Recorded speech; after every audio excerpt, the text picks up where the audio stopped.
Welcome to Luca and Miguel. Enjoy the video. You start by making sure you know which launcher and Android version you have, because options differ.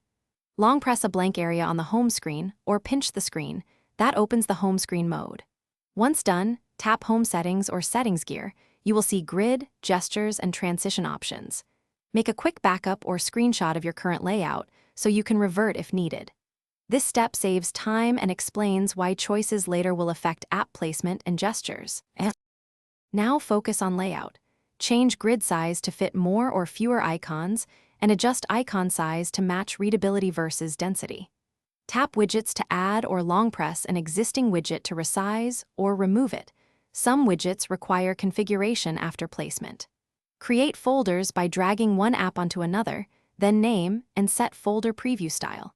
Make sure to test app shortcuts and widget interactions, because that demonstrates why. Finish by configuring navigation and gestures.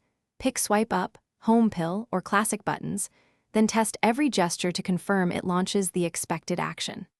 Next, set your chosen launcher as default in App's default apps, and enable Lock Home Layout if available so accidental edits don't spoil your setup.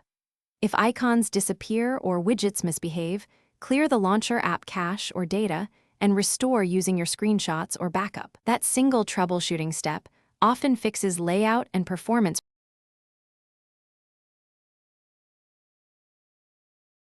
Thanks for watching and please subscribe. It's the best investment you'll ever make.